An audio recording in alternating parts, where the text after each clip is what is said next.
The recent confrontation involving Israel's bid to eliminate Iran's nuclear infrastructure sparked a deadly 12-day exchange of strikes between the two nations. This intense episode underscored the dangers inherent when ambitious nuclear programs clash with regional power struggles. The brief conflict served as a brutal contemporary reminder of the stakes involved. Yet, this aggressive policy from Israel towards Muslim nations' nuclear projects is not unprecedented.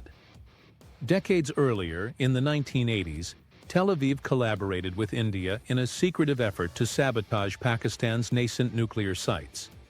The mission, however, was ultimately unsuccessful.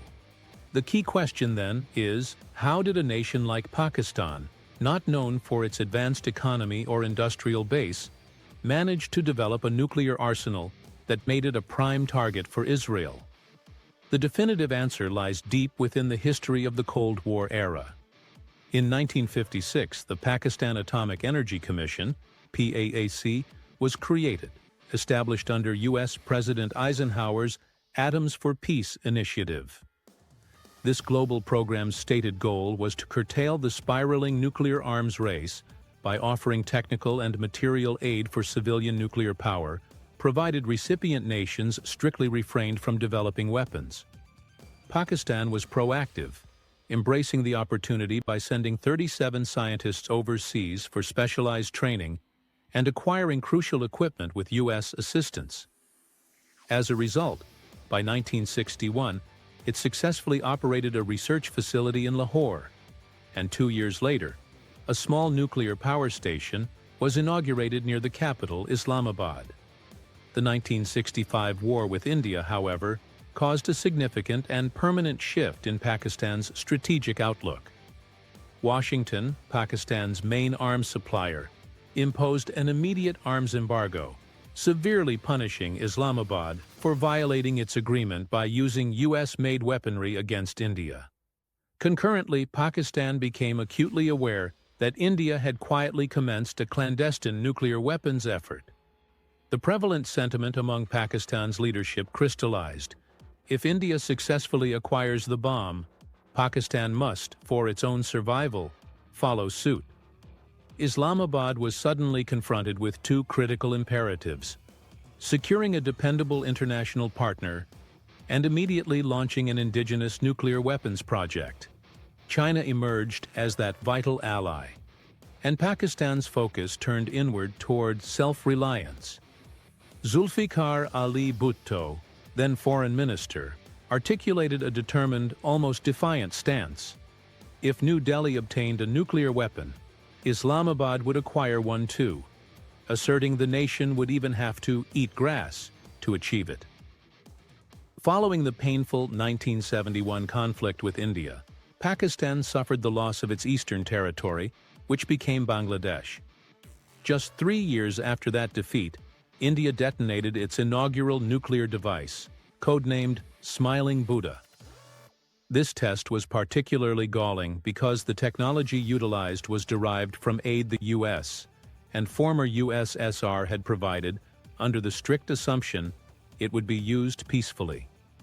Pakistan lobbied intensely for international sanctions, but the U.S., led by then Secretary of State Henry Kissinger, essentially ignored the demand, signaling to Pakistan that it should simply learn to live with it.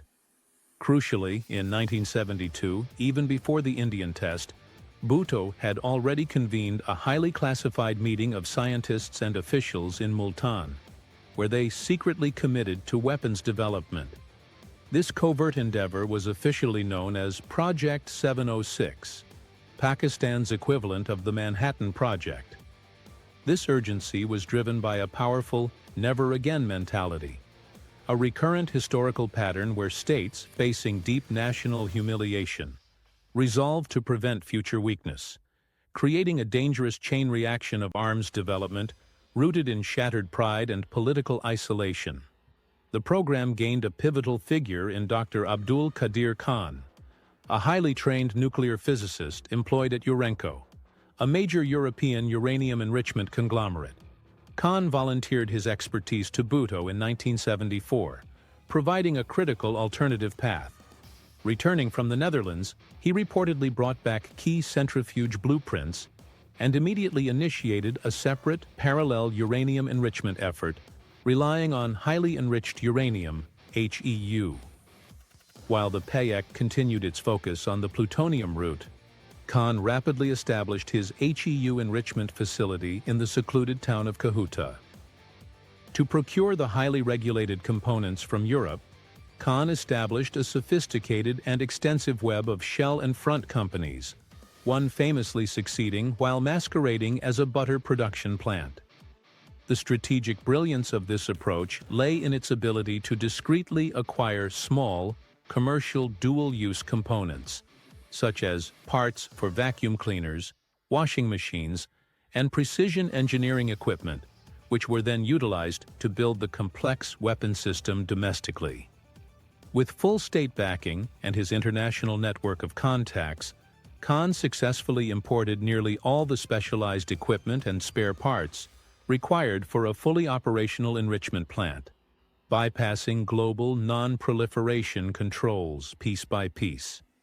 Following the 1977 coup that deposed Bhutto, Washington promptly increased sanctions on Pakistan. Paradoxically, under Bhutto's successor, General Zia-ul-Haq, Khan's project received even greater financial resources and governmental backing. General Zia reportedly justified the nuclear imperative with religious and ideological reasoning, publicly questioning why a Muslim nation should be denied the bomb if Christian, Jewish, Hindu, and communist nations already possessed it. Despite a 1979 revelation by British intelligence and a subsequent German documentary exposing Pakistan's circumvention of the International Atomic Energy Agency (IAEA) protocols, the U.S. chose not to intervene or enforce strict penalties. The reason was pure geopolitical necessity.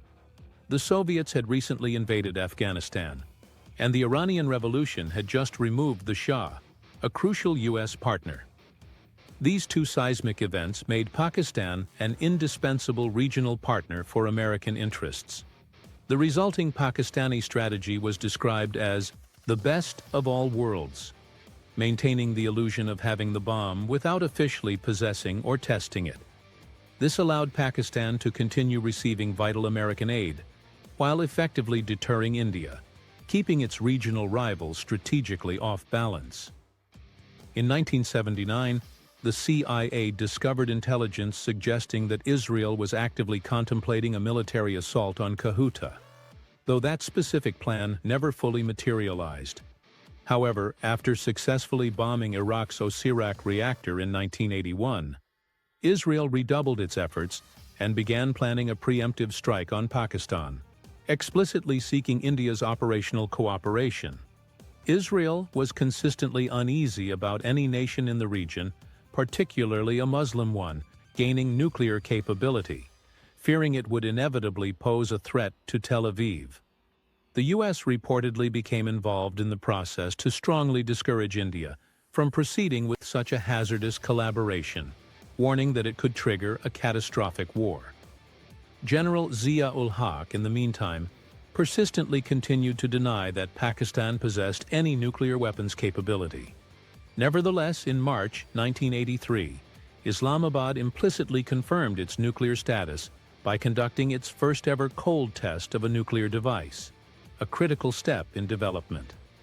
The next year, Tel Aviv and New Delhi formalized their plan to target Pakistan's facilities. The joint operation was codenamed Operation Kahuta and would have involved Israeli aircraft utilizing Indian air bases, flying extremely low over Kashmir to evade Pakistani radar detection. India's Prime Minister at the time, Indira Gandhi, approved the mission but, showing rare restraint, later rescinded her order. Her son and successor, Rajiv Gandhi, initially chose a policy of non-aggression. Yet, the tensions peaked dramatically when India executed Operation Brass Tacks in 1986, a massive military exercise involving over 800,000 troops and heavy armor right on the Pakistani border. By 1987, the two nuclear-capable states were locked in a dangerous border standoff.